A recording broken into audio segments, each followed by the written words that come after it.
पुण्याच्या डेक्कन परिसरातील गरवारे ब्रिजवर 19 वर्षीय उच्चशिक्षित तरुणानं मद्यधुंद अवस्थेत भीषण अपघात घडवला। ही घटना 25 मे 2026 रोजी मध्यरात्री 1:30 वाजता घडली। अथर्व अमित जैन असं आरोपी तरुणाचं नाव आहे।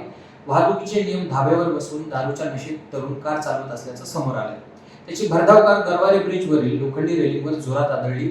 या अपघातात महापालिकेच्या मालमत्तेचं मोठं नुकसान झालंय, तसंच कारचं देखील मोठं नुकसान झालंय। या घटनेची माहिती मिळताच डेक्कन पोलिसांनी तातडीने कारवाई करत आरोपी चालकाला ताब्यात घेतलंय। इंधन दरवाढीच्या विरोधात पुणे शहर जिल्हा काँग्रेस कमिटीच्या वतीनं जिल्हाधिकारी कार्यालय येथे पेट्रोल, डिझेल व घरगुती गॅसची दरवाढ रद्द करावी यासाठी आंदोलन करण्यात आलं।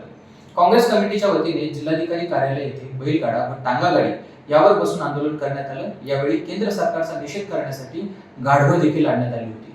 पक्षाचे शहराध्यक्ष प्रशांत जगताप, दीप्ती चौधरी यांच्या नेतृत्वाखाली हे आंदोलन करण्यात आलं। सहकारनगर पोलीस ठाण्याच्या हद्दीत गुन्हेगारांनी पोलिसांना उघड आव्हान देत भर दिवसा 26 लाख रुपयांची रोख रक्कम लुटल्याची धक्कादायक घटना घडली।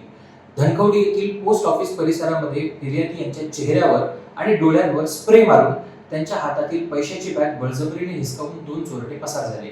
या जबरी चोरीमुळे परिसरात प्रचंड दहशत निर्माण झाली आहे।